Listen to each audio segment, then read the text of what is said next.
This one's from a loyal subscriber. Hey Bo, this is your favorite gangster, 97 Clips. LOL, I'm a softie. You can either keep me anonymous or not, I really don't care. But I have a friend that's been lately getting on my nerves to the point where I want to tell them about themselves and walk the heck away. See, I'm a Cancer. You know, I like Cancers for the most part, so I ain't gonna drag you. So going off on people and not giving a hoot about how they feel is easy. I would say something else, but child, we got children watching. The reason why I don't want to go off on the person is because this person has helped me through depression and struggles I've had with my parents. But the reason why they have been getting on my nerves is because every time I plan something or try to plan something with them, they're horrible at texting back, and you literally have to text them about 5 times to respond. And honestly, I don't have the time for that because it makes me feel like I'm being ignored and that I'm trying too hard to get a simple answer out of them. You sound just like a damn Cancer. Is the person you're texting a Taurus? We're really bad at text. Let me tell you how much text messages I have unread right now. 88. And I ain't checking them. I'm not trying to change who they are, but what I don't like is when we do make plans and they don't ever respond, literally leaving me in the wind wondering, are we still going or not? See, that's a problem. And then try to make up saying we will go tomorrow or next week or something and pull the same stunt. It makes me feel like my time is being bungled and played with on purpose, which is frustrating. How do I approach this person without LOL going off and hurting their feelings like they are anyone on the street? Keep up the good work, love your content, and where the heck is the Cancer astrology? Y'all got, how? Okay, he sent me this eons ago, probably already dropped the French, yeah. But what I will say is that Cancers are very needy people. They definitely require attention. You have to realize that people don't necessarily work on your schedule and around you, and people's worlds don't revolve around you. Now, I think it's rude to make plans and purposely not follow through with the plans, like, because I'm a woman of my word, you know. If I say I'm gonna be somewhere, I'm gonna be somewhere unless something actually comes up where I can't make it, and then you have to understand. But if I make plans with you, if we say, okay, let's go to lunch on Tuesday, and then Tuesday rolls around and it's lunchtime, bitch, and the bitch is hungry and I'm trying to eat, and I'm messaging you like, hey bitch, I'm about to do my makeup, where's you at? And then you don't respond, I'm gonna be pissed, and I would probably drop you as a friend. Now, the way you can approach this person, even though you probably already did because this email was sent in July, the way you can approach the person is just being open and honest. Send a text and be like, look, I see a pattern with you. I don't know where it stems from or why. I don't know if you just don't feel like hanging out. I don't know if you're in a funk. But as my friend, I feel like you should be at least responding to me. And if we make plans, I expect you to follow through with these plans. You know, you just have to be honest and open with them. You don't have to drag them. You don't have to be rude about it. Just approach them as you would want somebody to approach you. Because as a Cancer with your sensitive ass, I'm sure you wouldn't want somebody to come and cuss your ass out about doing something that you're doing that they don't like being too needy. I think you should just approach the person as calmly as possible. Maybe even send it in a voice note so they can hear the tone, because people like to read text messages with tone, and you might not have an attitude, but they might think you have an attitude, and then they get an attitude, and then now you have a real attitude because they thought you had an attitude before, but now you really have an attitude, and you just don't want that smoke, and they don't want that smoke, and then it causes friction, and it's a problem. So I say send a voice note, be like, hey look, I miss you, you're my friend, I want to hang out, but you never answer my text, and I don't understand why. Do you still want to be friends? Yes or no? Do you still want to be friends? Yes or no? And that's it. Don't yell, okay? I was just channeling my inner Black China. Hi, Bo. I just wanted to email you about a situation I'm currently in, and hopefully you can relate and give me some advice. P.S. Your family is amazeballs, and we need more Shooter's Kitchen. Anyways, I'm 17 years old and I live in Atlanta. Usually when it comes to guys, they are a year or two older than me, and they're always of color. Recently, I've been talking to this guy I've known since we were freshmen. Now we're seniors. He is not of color. He is Mexican, black, and white. Wouldn't that make him of color? Child, you mean he not black, but he black. He Mexican, he black, and white. That's a lot of stuff that he got going on. He's a great guy, and we're both Aries, so we act alike and we get along. He already told me that he likes me and wants to be more than friends, and I told him the same thing. The only thing that draws me away from him is the color of his skin. And I hate to even say that, but I just love my black king. I don't know what to do, and I just really need your advice. I'm sorry. I'm sorry, I have to laugh because, listen, Linda, okay? I don't know why anybody would send me an interracial question like this. Like, okay, like, I'm laughing because there's nothing wrong with being a bad wench. I'm joking. No, seriously, there's nothing wrong with dating outside of your race. Like, I'm tired. He's not even outside, girl. He's not even outside of your race, girl. He in your race. He black. What do you mean? He has black in him, and he has Mexican. It's not like he's like 126 black. You know, he literally is in his gene pool, strong in there. You know, I'm sure he has a tan of some sort because he's black Mexican, and then a little bit of white sprinkled in there. I'm sure he's not looking stark white. Like, these questions are always weird to me because I don't personally like white men. I like my husband, but, well, I love my husband, but I don't like white men. I like black men. So I ended up with a white guy. It is what it is. But, like, I don't look at him and be like, fuck, he's white. You know what I mean? That's why I don't really understand this question, because I'm just like, how are you going to look at somebody and be like, ugh, his skin. Bitch, would you like somebody to look at you? Well, people do look at us and be like, ew, right? Because we're black. But, I mean, why are you reciprocating that energy to someone else? You don't have to date him. You could date anybody you want to date. If you want to date your black king, you could do that. You know, nobody's going to chastise you for dating a mixed person. Now, had he been full white, you will get dragged, child. I've been dragged. A biracial, triracial person, nobody cares. So, I don't really know what the point of this question is. I'm black, and I don't personally like it when I see racism towards anybody that's black or anybody of color, period. And so I wouldn't do it to anybody else, and I wouldn't treat somebody differently I wouldn't say I wouldn't give somebody a chance because of color skin, because I could never picture myself with a white person that wasn't shooter, and I couldn't picture myself with an Indian guy. It's just, I'm not physically attracted to that person. But if you are physically attracted to this person, but for whatever reason in your mind you're like, no, I have to date somebody that's fully black, well, that's just what it is. I mean, don't beat yourself up about it. Date who you want to date. Love who you want to love. I love who I love, and you can say a lot of different things about my relationship. You can say anything you fucking want about it, but at the end of the day, a bitch is in love. A bitch is happy. A bitch got not one but two babies. God willing, you know. We're 14 weeks, 15 weeks now. Like, I ain't tripping on anything anybody has to say. They call me a bad wench.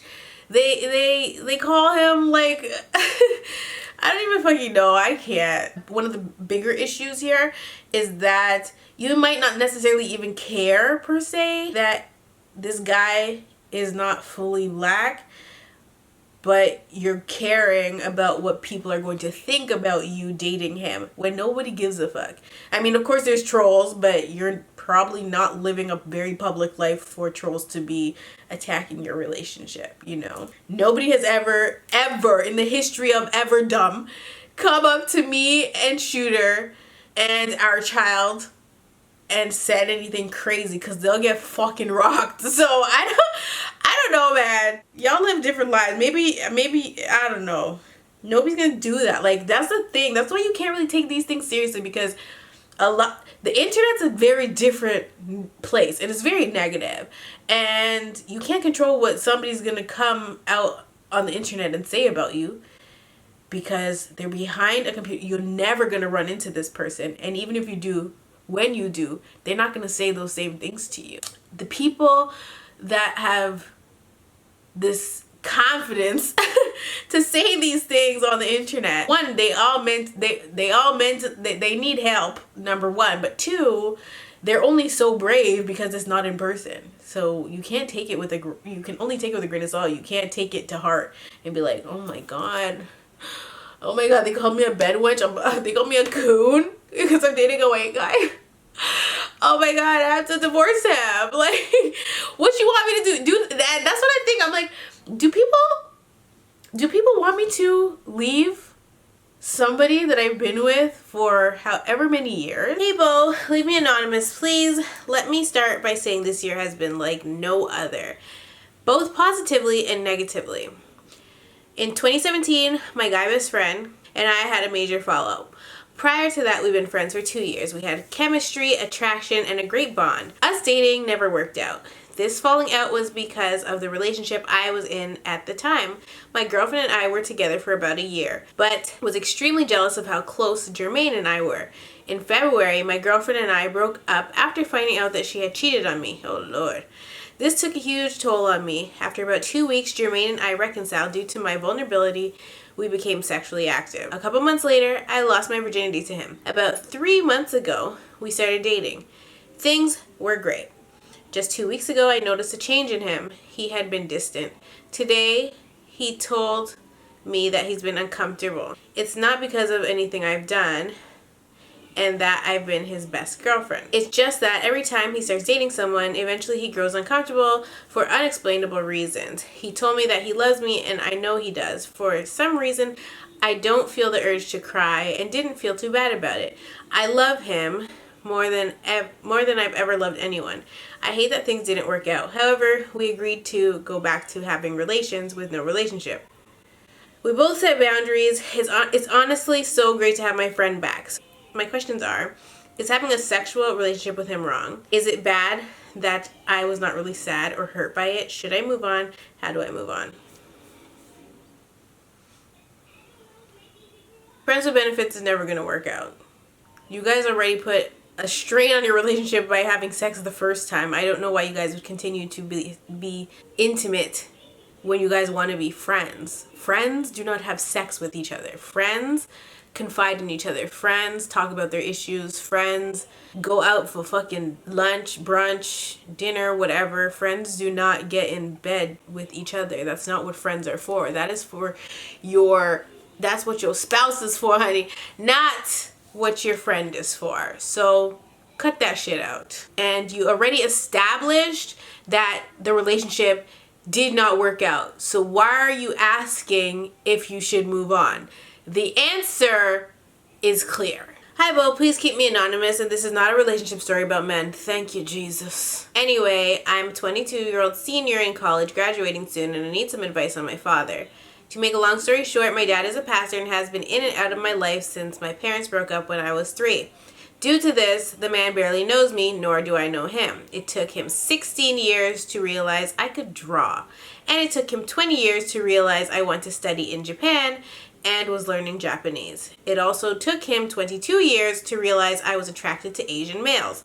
He wasn't happy about this, by the way. While everyone else, including his mom, knew all of this already. He's always saying no whenever I ask him for help when it comes to money. For example, when I needed help getting a loan for one of my semesters, he refused to help me and told me that I needed to get another scholarship or drop out. As you can imagine, my mom was pissed, and eventually my grandma, my mom's mom, used her credit card to pay the leftover amount. He has also put his stepchildren, his wife's kids, over me. For example, when my younger stepbro graduated from high school, he helped his wife buy a car for his graduation present. When I graduated from high school, At the top of my class, might I add, with honors, he bought me a stuffed animal and a $50 gift card. He also refused to come to my high school graduation dinner because he did not want to pay for his and his wife's meal. Basically, my dad is a mess. And yeah, he's supposed to be a pastor. Welcome to the club, girl. When are we gonna learn that this pastor title don't mean a damn thing? Pastors out here doing the most. Let's have a toast, okay? But recently, I've been going through a lot of mental health issues and vision changes because I'm blind, visually impaired. I cannot see. Ironically, he's been really supportive during this. He even came down to where I live in Virginia and brought me food for a whole month. A few days ago, he called asking for my forgiveness about him being a bad father. I didn't give him it. I politely told him I can't right now. Forgiveness is earned, in my opinion. To an extent. I'm going to finish reading the email, but forgiveness is earned to an extent. You have to forgive people. Well, I mean, you don't have to, chap, but when you get to the pearly gates and God says, you didn't forgive that person for doing that to you, you're going to have a lot of questions that need answering, and you don't want that smoke. People think that they're doing somebody else a favor when they're forgiving them, but you're really doing yourself a favor, because the longer you hold on to that negative energy and that anger and that hurt, the longer you're going to feel that negative energy, that anger, and that hurt. You have to forgive people for your own self, for your own peace of mind. You can't be out here holding grudges and doing the most because you decided you weren't going to forgive somebody or you weren't ready to forgive them. Of course, you have to forgive them on your own time, but if somebody's asking you for forgiveness for their peace of mind, don't even consider their peace of mind. Just forgive them for yourself. Like, I mean, if that were me in the situation and my father came to me and asked me for forgiveness, I would have been like, I forgave you a long time ago. You're a non-factor, you know? I'm not sitting here negative and I don't have a hold on my spirit because I haven't forgiven you for all that you haven't done and all that you have done. You might not want to tell them. You might not feel like you should forgive them or feel like forgiving them, but remember that you're not forgiving that person for them. You're forgiving that person for your own self. Like I mentioned before, I'm graduating soon, and my mom and her side of the family do not want him to go to my graduation. They feel as if he hasn't earned that right. Also, my mom despises my dad with a passion like hardcore hatred. My question is, should I let my father attend my college graduation? That is completely up to you. If you want him there, and you invite him. If you don't want him there, then you don't invite him. It's as simple as that. Even if you forgive someone, you may not necessarily want them in your space. You've forgiven them and you've moved on from them. And you've learned to love from a distance. And that's just what that is. He does not have to be there if that's not what you feel should be in your heart. A lot of the times as daughters that grow up and witness the stuff, and you see how your father was, and you see how the relationship was between your parents, and you tend to pick the side because you know who was right and who was wrong in the situation. A lot of times we side with our moms, and unless you're daddy's girl, chat, but a lot of times we side with our moms, and so you want to do whatever makes your mom happy. But if that's not what makes you happy, if you are feeling in your heart that you want him there, then you're gonna have to put your mom's feelings on the back burner. It is what it is. It sucks to do, but at the end of the day, it took two people to create you. He might not have helped to get you where you are. He might have missed a lot of things, but if he seems to be making an effort now, I think that you should allow him, because at least you ain't 45, child. I mean, you're still young. So, I'm tired of everything and I just wants to graduate. Side note, my graduation is 100% free, so there's no ticket or fee to attend. And my grandma, his mom, I'm already inviting to go, but I know she'll tell him the date and everything if I do. If you invite your grandmother and you don't want your father to go, make it clear to her that you do not want him there, and she needs to respect that. The thing is, the reason why this graduation topic is sticky is because if it's a situation where your father has literally never been there for you, he did not help to get you into a place where you were able to excel and achieve this graduation, then he really doesn't deserve to be there. And that's just facts. Your mama could have went to a sperm bank and got artificially inseminated and the sperm donor would not show up to your graduation because the sperm donor didn't have a partake in your life. In that sense, your mother is right. But if you are trying to be on a healing path and you feel like you want to start building with your father, your graduation is a great place to start to extend that invite. But if you do not want him there, please just make it clear to your grandmama not to bring him, or she needs to not come as well. Okay, well, love you and your videos. My name is Jade from Texas, and this is actually a serious and sensitive topic that I love your help and insight on. I'm dating this guy, and I have been for a little over a year. He wants to discuss having a baby in the future. How about he discusses a marriage, an engagement, some marriage? Let's get this all in order because I'm tired of these. I am. I'm just very confused as to why children talk has been brought up, but not engagement talk and marriage talk. What is wrong with these people? He has 2 boys and is a great father to them. He loves to talk about them and they get along beautifully, and I can tell they adore him. I, however, do not want any more kids. Ooh, child. We have none together, but I gave birth to my beautiful baby boy in 2011.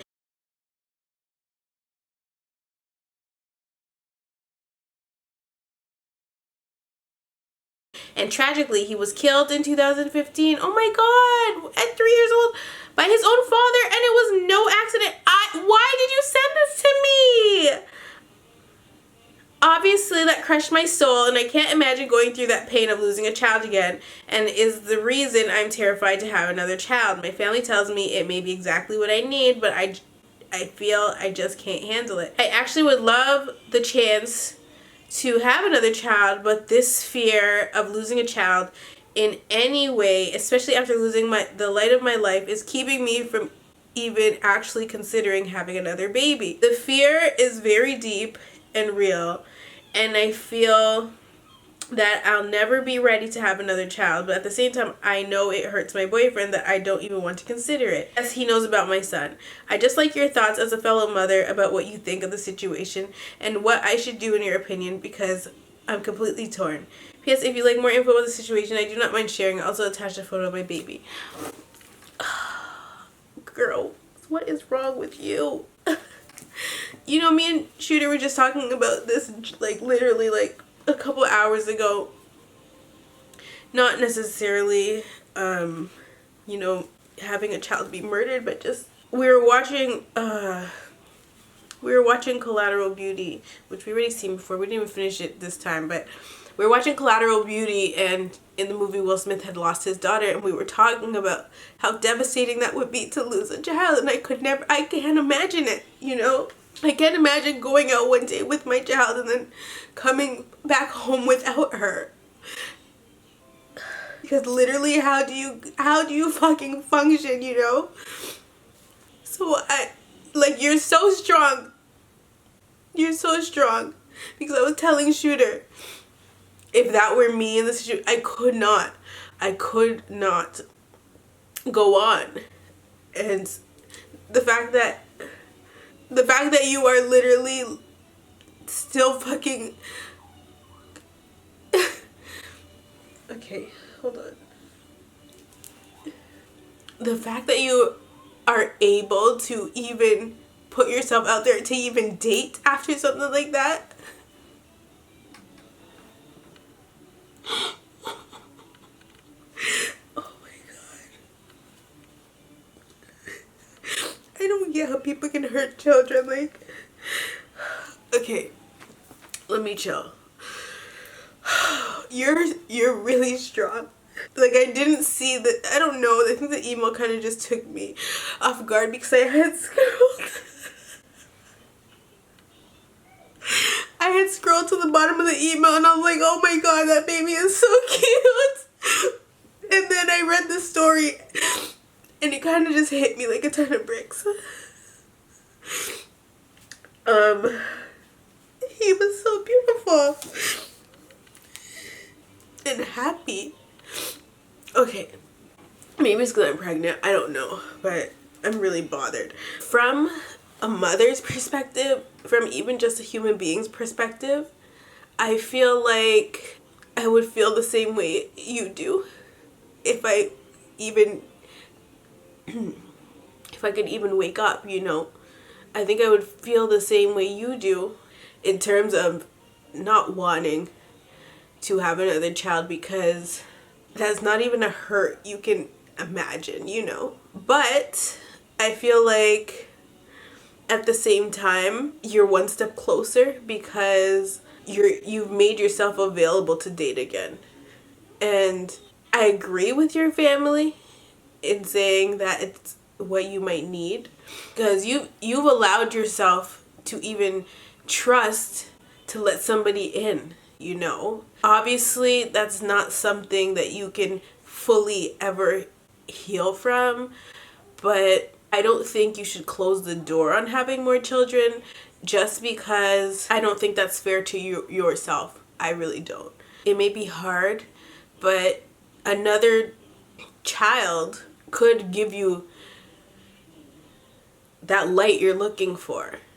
Another child is not going to replace the love you had for your other child, but it'll give your life new purpose, you know. And it's not a do-over. You're not replacing your child. He's still there. He still matters. And I think your son wouldn't want you to keep, I don't want to say dwelling, but your son wouldn't want you to, I guess, deprive yourself of that love by having another child with somebody that actually, you know, loves you and already has kids, and you know he wouldn't hurt his kids. And I think that that's the best kind of relationship for you to be in, with somebody like that, because it's not like it's somebody that you don't know how they are as a father and how they treat their children. I think God is showing you that this is okay, that this person is okay. I'm not going to edit out the beginning of the email where I started talking about marriage and engagement, because I want you guys to see the whole entire transition from what I thought, where I thought the email was going, to what it actually was. And I'm so sorry, because I really didn't see that coming. Like, I didn't know what, girl, Botox be stressing me out, but wow, I really was not expecting that. I totally feel you. I empathize with you. I see where you're coming from, and why you would be fearful and guarded that way. But I really feel like the healthiest thing for you to do is to let go of that fear and just trust in God. You gotta pray about this too. This is something you definitely should be praying about. I wouldn't say to close that door.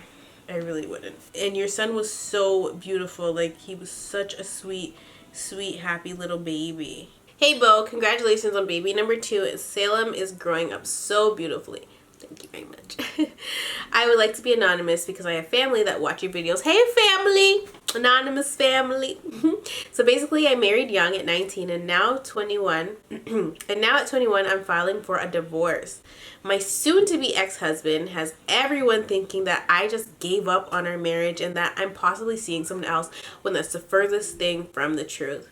Things became extremely toxic when we got married, and now that I think about it, it was toxic during the dating stage, and I just didn't know because of us being so young. That's usually how it goes. He likes to play mind games and manipulate me. Upon us getting married, we moved into our first apartment, and the second month of living there, he wanted to kick me out because he didn't get his way about something stupid. The arguments were always very small and easy to fix, but he wouldn't allow that. He wanted to make a big deal about everything. The agreement was that he would help me finish school and that he would be working and paying the bigger bills, and I would help out. That flopped after 3 months of living together. He then stopped paying bills on time to do things he thought were fun or to fund his hobbies. I ended up picking up the slack because he told me that his checks were just short from not getting enough hours. This continued until I left recently. I ended up paying majority of the bills and would work 3 to 4 doubles a week just to make sure I could make my car payments and insurance on top of the apartment bills. This became something we would argue about. Me not being able to buy things I needed became an issue when I would need bringing up medicine. I'm a diabetic, or having to pay for doctor's visits. I was called selfish. Oh God, this is not okay. He would kick me out every month after this first time. If I was at work, he would pack my things and sit them at the door or outside the door and leave me crazy notes about me needing to leave. Girl, he sound crazy as hell. Like, what is going on here? If I did leave, which I did 3 times because they became violent when I didn't, he would call everyone and act like I took a disagreement out of context and left for no reason. He would always lie to me about stuff, and when I told him my trust was failing in him, he would claim I just wanted to be with someone else. He really sounds like a psychopath. Considering that we're young, I kept trying to help him through whatever demons he was facing, but he constantly tore me down. He would belittle me every chance he got, and once I got upset, I would just cry. I was just a crybaby. I'm strong, but there's only so much a person can take. The last 2 incidents were the icing on the cake for me. There was a holiday, and I had to work a double the night before. Work that holiday and turn in 5 assignments for school. I'm in college. When we finally got home from seeing his family, I started back on my assignments and turning them in. I got tired and said I was going to bed, and I would finish the last 2 the next day. He was upset that I didn't want to have sex that night because I was tired. He got up and got dressed and left the apartment. I decided I would sleep in our guest bedroom. This is where I was the whole time doing homework. And he comes back home and kicks the door into the guest bedroom, claiming I'm sleeping with other people and that's why I won't have sex with him. He went as far as claiming there had to be other women too. I've never given him a reason to think I would cheat. I had never cheated on him in the last 5 years we'd been together. Things became violent that night where he was throwing me into the walls and choked me 3 times. He poured beer over my head because I threatened to call the police. Beer anyway? What is going on at your house, girl? This is 3 much. Thankfully, a neighbor called because they heard how bad things were. He left before the police arrived and I had to do a statement as well as other families in the building. That was so embarrassing for me. I spent the remainder of that night getting my stuff out of the apartment and moving in with my cousin. 2 months went by and I didn't believe in divorce, so I just wanted him to get help. He tried anger management and counseling, or that's what he told me. Girl, you should have been at them damn meetings with him. You know he didn't go nowhere. That turned out to be a lie. So I moved back in and instantly he's asking me to catch the bills up because he didn't pay any of them in the 2 months I was gone and the lights and water had been cut off. I knew then I shouldn't have come back because he was still a liar. What are you doing, babe? He told... Seems like ramen noodles. You don't Here. know what to take. She just wanted to here. Take this with you. You can have that one. There you go. Hey, you got lip gloss from mom, babe. Yeah, now you're popping. Change your diaper. No, you're popping. That's lipstick, not gloss. I knew then I shouldn't have came back because he was still a liar. He told me he paid everything on his own. Literally a month after living there, he was ready to kick me out. Threatened to beat my ass if I came home. And if I didn't come home, he would mess up my shit. All because I spent a day with my mom and not him. Where are you guys finding these men? Boys, children, I can't. I don't get to see my mom often and we have a very close relationship. So spending a day with her shouldn't have been an issue. He told me he hated me being with my family after the last incident because they didn't like him now. This sounds like typical psycho behavior, and if you don't get out, he gonna kill you. That's exactly what is going on here. ForensicFiles.com. All of the times he was violent, I never said anything because I was embarrassed until the night the police showed up. My apartment manager called my parents because she's friends with them and she was scared for me to stay there. Well, thank God for her, honey. After him kicking me out that last time, I moved back in with my cousin and told him I wanted a divorce. Since then, he's been making me out to be the bad guy while I tried to tell people it's just what we need right now out of not trying to tell people I was abused most of the year we were married. It's so weird because a lot of these relationships, though the women do find the guys to be toxic and then ignore all those signs and still end up marrying the guys, the men don't seem to start acting this crazy until that marriage license is signed, sealed, and delivered, you know? And then all of a sudden they're batshit crazy and you're fearing for your life. I don't understand what it is about the marriage certificate that makes the man act this nuts. Like, is it because they officially feel like they own you? Like, in so many abuse situations, it's like this. It's like everything was fine. Not fine, but fine until we got married, and then now he's kicking my ass. I don't understand.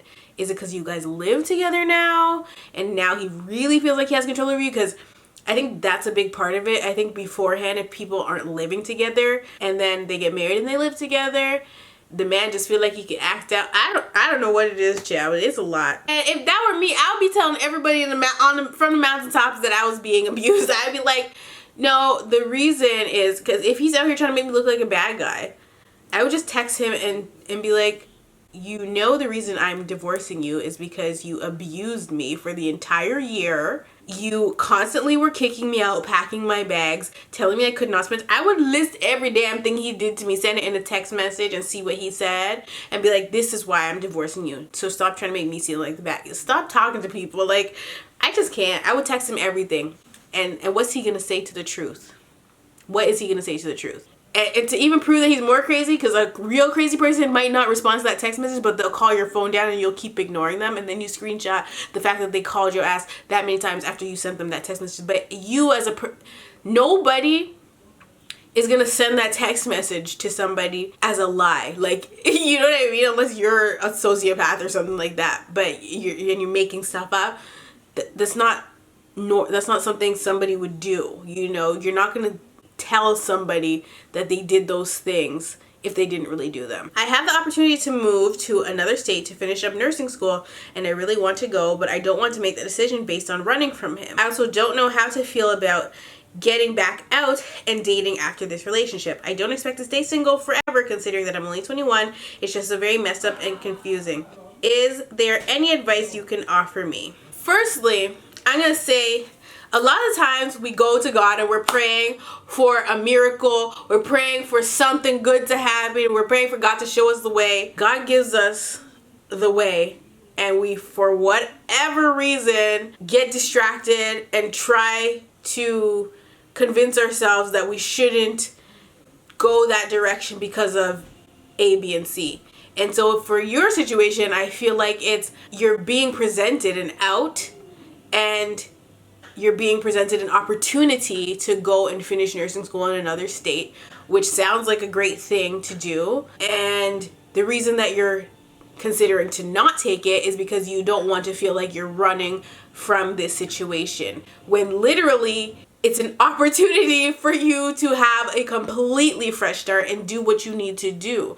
If that's what you're supposed to do, then you need to do it. You know, you can't be backtracking and in your head and thinking like, oh no, I don't want to make it look like I'm running from him, so I'm not going to go and finish nursing school in another state. It's not about him. It's about your future, your safety, and your life, who he's no longer a part of, and he can't hold you back from that. At the end of the day, it's either you were to stay in this marriage, get your ass beat, get murdered, end up on forensic files, or leave the marriage and carry on with your life in another state, at your nursing school. Later down the line, you find a new boo, usually get married, pop out some babies, and call it love, you know? If that's what path you're supposed to take, then don't avoid it. Like, fuck this. Do what you're supposed to do. Okay, so this is the last one I'm gonna do, and then I'm outie. Out like a light. Hi, Bo. I'm a longtime viewer and always look forward to watching your videos. Usually I like hearing advice, but this time I think I'm in need of some. So the story is, I met this guy last year, August. We started dating, fell in love, and married this February. Oh, well, congratulations. By the way, we are both the same age, 23 years old. Hey, it was quick, I know, but we discussed all of our future plans, like kids, careers, and etc. Everything is compatible, and I'm happy to be with him. A couple months ago, he was going out virtually every night and coming home the next morning. That ain't husband material, hunty. No, it's not. Actually, me picking him up since he doesn't drive.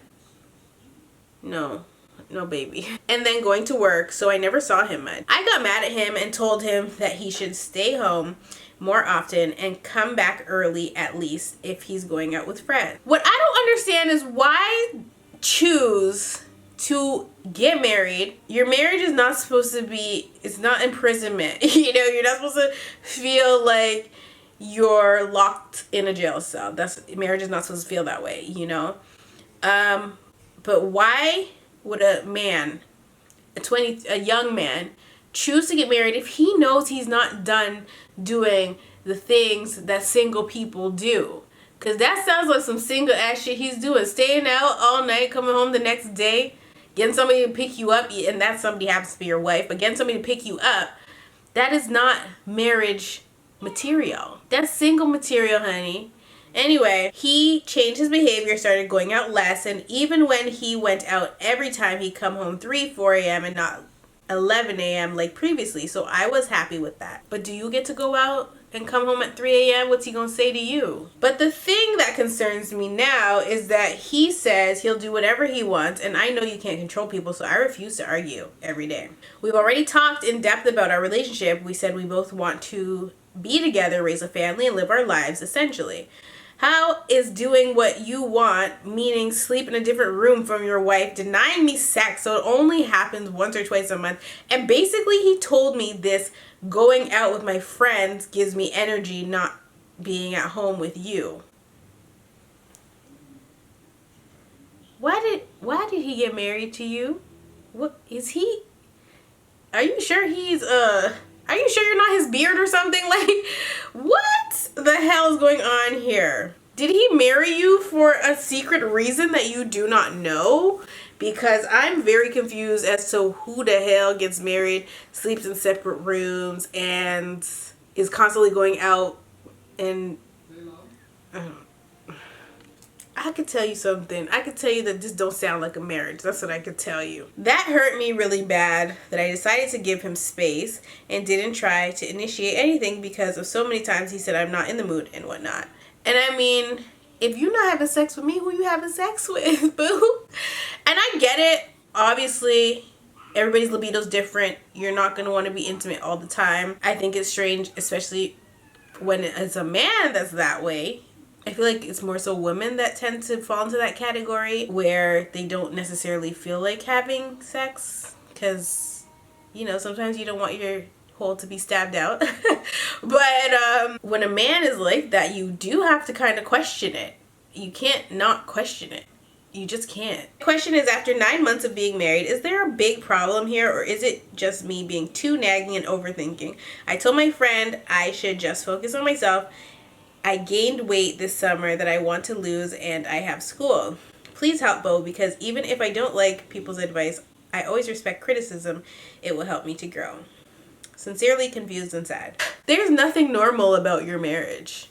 Now, obviously, you don't have to have a cookie cutter marriage, but I mean, it's got to follow some sort of pattern. It can't just be willy-nilly. This is the problem. This is why I'm a big advocate for truly getting to know your partner before doing something drastic like marriage. Like I was not even big. Y'all know I'm not big on the whole marriage thing. I could really give a fuck less about it. Like, honestly, I'm married, but like, okay, and like, I think that in your particular situation, you guys did not spend enough time together learning each other, learning your ins and outs, your tics, and I don't think either of you fully grasp, especially him, Jeff, the meaning of marriage and your vows and what it actually means to be married, because what he's doing sounds like he's a boyfriend and not a husband, and not even a boyfriend, child, friends with benefits. Like, not even, you ain't even getting the benefits. He just sounds like a friend. And even that's a reach, you know? And so I know it's hard to open up about something like that, because if you're having a struggle in your marriage, it's not something you want to talk about. to just anybody, everybody, obviously. But I would definitely tell you, be careful who you're sharing these problems with, because you don't want your business out there in the streets, even if you trust your friend. I'm a firm believer in keeping your relationship between who's involved in your relationship, and that's you and your significant other. And there's lots of reasons for that. The only time I feel like you should be sharing is if you are in an abusive relationship. That girl, tell everybody. But if you are in a regular relationship, no abuse, and you guys have regular problems, I don't think you should share it with a whole bunch of people, especially not with friends. You know, share it with your mama. Well, sharing it with family is also kind of sticky, because if your significant other does something to you and you get upset about it and you share it with your family and then your family gets upset about it, your family's not going to forgive that person for hurting you, while you might, and then you look crazy. That's why people suggest therapy and couples counseling, which I think you guys really need, because his behavior is not normal for a married man. It's one thing if every once in a while he went out, it was coming home late, and I don't mean 11 a.m. is not coming home late. That is not coming home. You was out. Where did you stay until 11 a.m.? Don't tell me your boy's house either. Like, I don't want to hear none of that. Shooter could never. Like, 11 a.m. Are you kidding me? When Shooter goes out, I always give him curfew, baby. You is not, especially like I'm pregnant. I ain't going no damn where. So if you want to go out with your friends, which you're totally allowed to do, I know what time the clubs close. You should be home at a reasonable time. And I'm not picking you up, bitch. You better Uber. So make sure you have your key, because a bitch will get locked out. Your situation's really odd. I feel like your husband doesn't seem to be very receptive to talking about your problems, and you don't want to argue. So I think it's definitely time for you guys to have some type of counseling. But I don't think I even finished I'm so tired. I don't even think I finished my thought about being an advocate about really getting to know your partner before you decide, I want to marry this person. Because you can meet somebody and talk about marriage till you're blue in the face. You can be in a relationship with them for a year or two. But in that year or two, you might see a whole bunch of things that you are like, do I want to pursue this any further?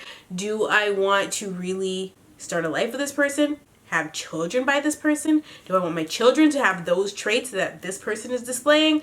Like, those are serious things that you cannot figure out in 6 weeks, you know? You cannot figure those things out in a short amount of time. And so rushing into relationships, jumping the broom prematurely, is a very risky thing to do. And I know plenty of couples who have done that. And I'm just like, I have no shame in being in a relationship for so long before we decided, okay, now we can get married. No shame at all. Because to me, there's nothing I don't know about my partner, and there's nothing he doesn't know about me. We know every little detail about each other's lives. We have such an understanding of who each other is as people. That's so freaking important, and people like to skim over that. It is so important to know who you're marrying. And that's the other thing too. You don't truly know somebody until you live with them. I've lived with my husband for longer than we've been married, you know? Well, longer than we've been married on paper. But we've been together for so long. We've lived together for so long. So I know exactly who he is. I see how he lives. I see how he carries himself. I see everything. He sees everything about me, and there's no secrets. There's nothing hidden. It's glass. If you don't learn those things before you get married to somebody, that's when you're going to run into problems. And so I don't think there's anything wrong with being in a relationship for fucking 10 years and then getting married. If you guys are both on the same page, if you guys are both having those conversations to say, okay, this is our 10-year plan, this is our 5-year plan, 2-year plan, whatever the case may be. We've been together for this long. We want to get engaged. We're engaged. We want to get married. We want to have kids. This is what we're going to do. This is how we're going to do it because we have the finances to do it. That's what it should be. Because a lot of people look down and be like, I saw something on Instagram today, but a lot of people look down and be like, if my partner doesn't propose to me in this amount of time, XYZ, I'm out. But realistically, it could be that your partner is not financially ready to give you the ring that he thinks that you deserve. And your impatient ass is out here talking about, oh, well, I can't wait any longer. Okay, well, how about you go get you a Cracker Jack box ring and call it love and then propose to yourself? Like, I don't get it. I feel for you. Getting married is the easy part. It's staying married that's the hard part. And anybody that's married will tell you that. If all else fails, and the big D word comes up, and we already know it ain't dick, honey, then it is what it is, and that's just what it's gonna be. You know, sometimes you can't avoid those situations. You guys jumped into something early. It's just a learning curve, and it's just something that you're gonna have to learn from and take from, and you'll never make that mistake again. You know, you may not want to get divorced. You may not want to do that. But if it comes to that, because you guys have irreconcilable differences, you're not the first person and you're not going to be the last person that's in this type of situation. But for your own peace of mind, it's important that you really maybe write out the pros and cons of this relationship and see if the bad outweighs the good or the good outweighs the bad, and go from there. I think it's good that your husband has made an effort to come home earlier, even though it's still a crazy time to be coming home on a regular basis. Unacceptable! Because like Shooter works. Like he doesn't have time to be constantly going out. He works and the weekends are super busy at work because it's a restaurant business. So he doesn't have time or energy to be going out and doing all kinds of partying. But when he does get the opportunity, he always respects me by asking if he can go, even though he gonna go anyway. If I said no, he's still probably gonna go, but I don't say no. And he comes home at a decent time after the club closes, and I don't have to call my man's phone down and be like, where the fuck are you? I don't have to do it, you know? So your relationship seems to need a lot of work. And you guys are only going to be able to fix that with open communication, open dialogue, and some damn counseling. I would love to stay and chat, but I really got to go. I'm tired. I got to take this makeup off. I got a baby to take care of. It's a lot. I love you all so much. If you want to email me for Botox, the door is not closed. It's open. It's Botox with 2 S's on the end of talks. I'll put it in the description box. Email me your feels. And please stop with the stupid emails. Just stop. We've been going through this for what, 2-3 years now? I'm motherfucking tired, okay? All of us are. Read the comments. We're all tired, okay? We're fucking tired. Anyway, I love you all, and I'll definitely see you in the next one.